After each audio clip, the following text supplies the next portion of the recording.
I'm going to make a drawing of an ear. My name is Peter, and on my channel I present tutorials about art. So let's make a drawing of an ear.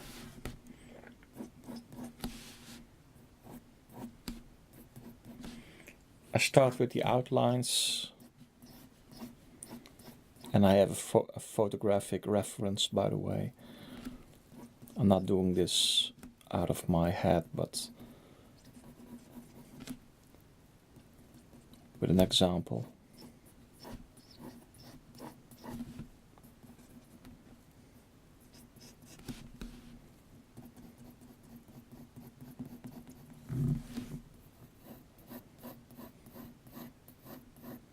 And I found the form of an ear quite complicated. There is this line. When I have finished this outline, I will go into the separate names of what you see here.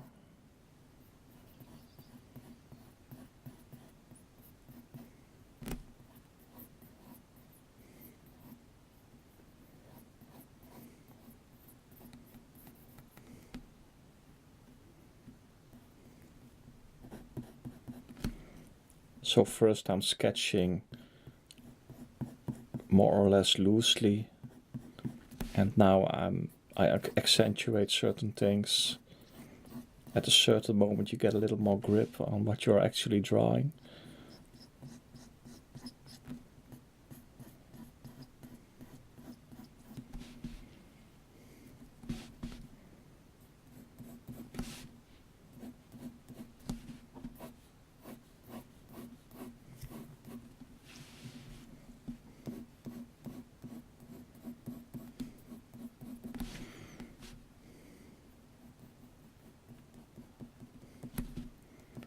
So now the ear is more or less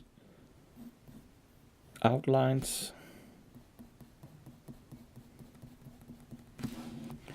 And sometimes you see me sketch lines, and sometimes I place these,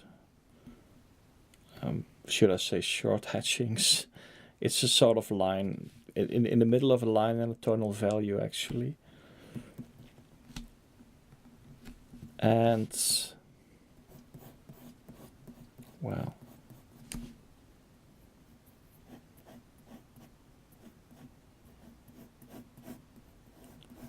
each ear is different in shape.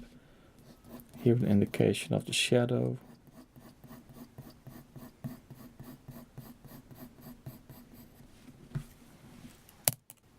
And this part is called the lobe. This part is called the antitragus. I'm Dutch, so I don't exactly know how I should pronounce antitragus. Here the tragus. This is called the helix, this line here. And this is called the anti-helix. So it's good to search them for yourself. If you Google outer ear anatomy, you can find those, and it's good to take a look at such a scheme with names, so you get to know what the construction of the ear is more or less. I will continue with my drawing now.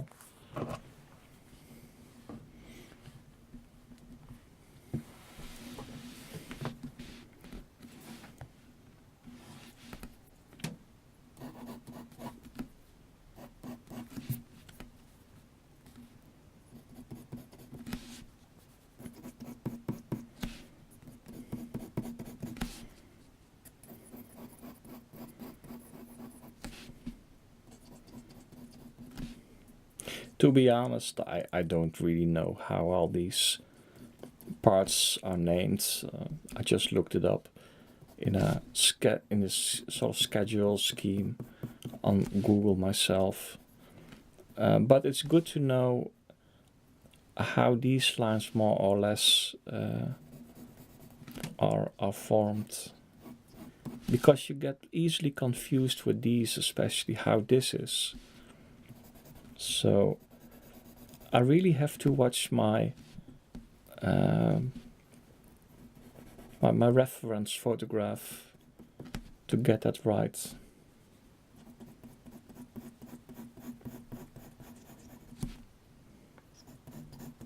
So if you studied it, the anatomy, and you know from memory how that goes, you're better than I am. Because I don't really know how that is. I'm not really good at anatomy, but anyway.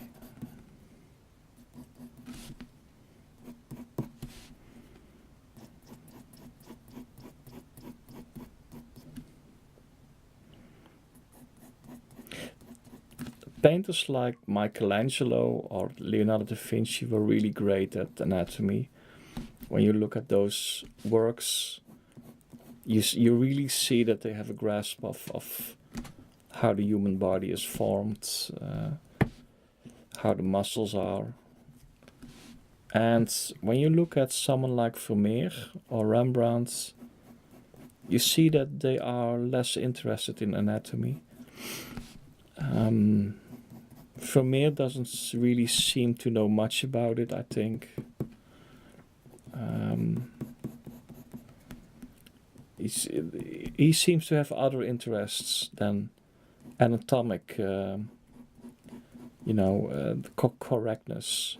When you look, for example, at the hand of the painter at The Art of Painting, that's some sort of strange claw. And he tended to stylize his paintings in a certain way, and someone like Michelangelo, I think, would never accepted such a claw in his work. I cannot imagine. I mean, when you have a sense of anatomy, that hand must be so and so. But Vermeer's attitude was different. He was more, interested in a sort of geometry almost, in how he built up his works. And Rembrandt is a different case, but everything which has, which you could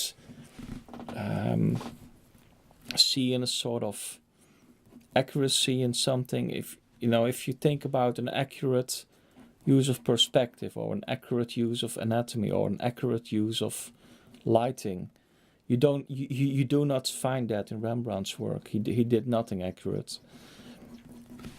and so he didn't really study anatomy, I think, as other painters did. But he was one of the greatest in depicting the human figure. I mean, when you look at his Adam and Eve etching, you really see, fat tissue and the untrained body of Adam.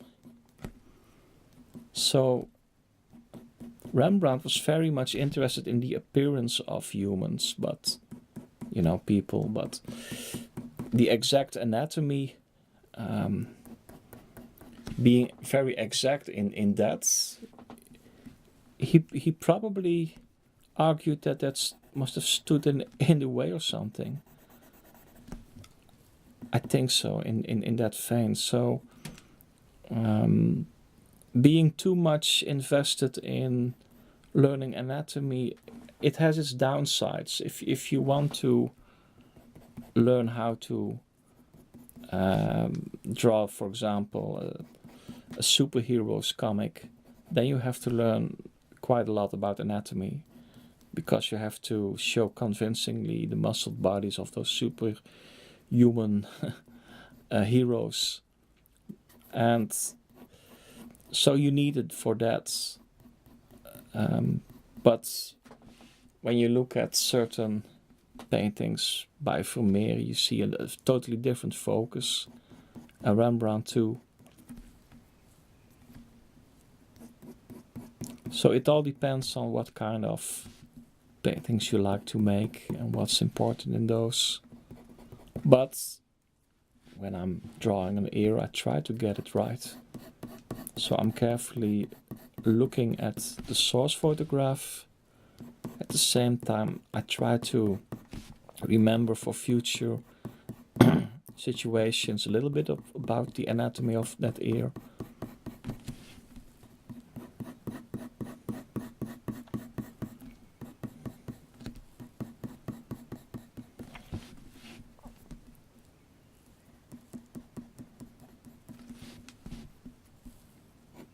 Now I want to work on the definition of this here. I find it's not really defined enough. So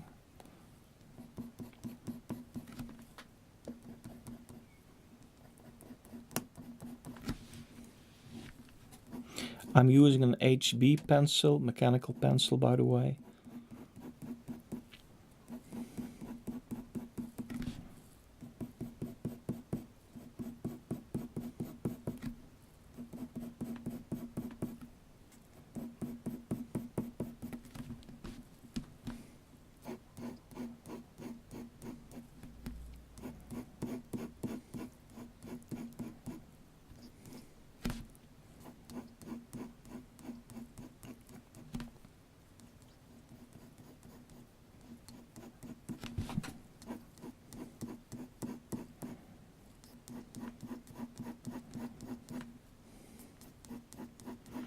Now I'm looking at the tonal values because this area is lightest in my source photograph, along with this area.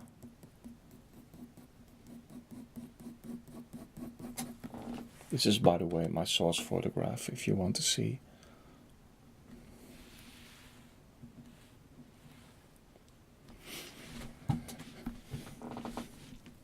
And now I'm going to work on the lower part.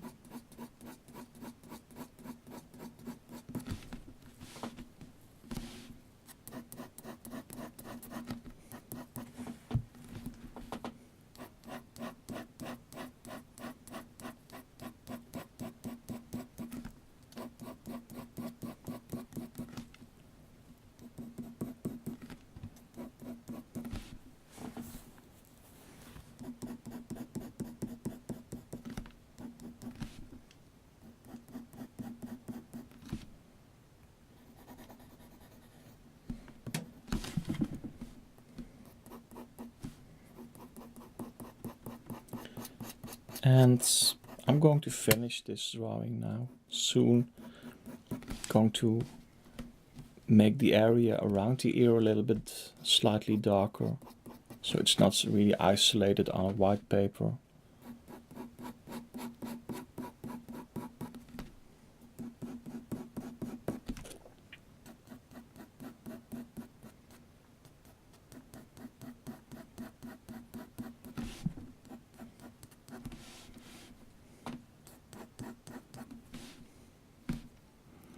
And I have to do this to give it a little bit of roundness.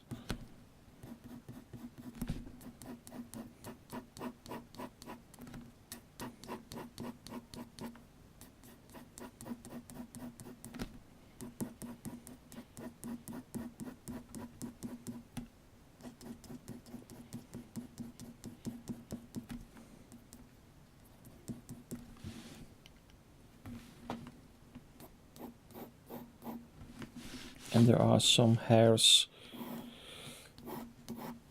Maybe I can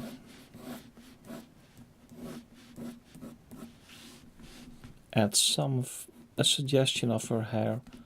It was a female model.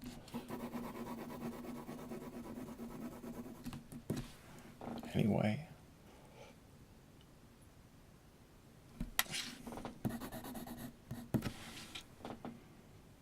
An ear. It's a quick sketch, but you get the idea.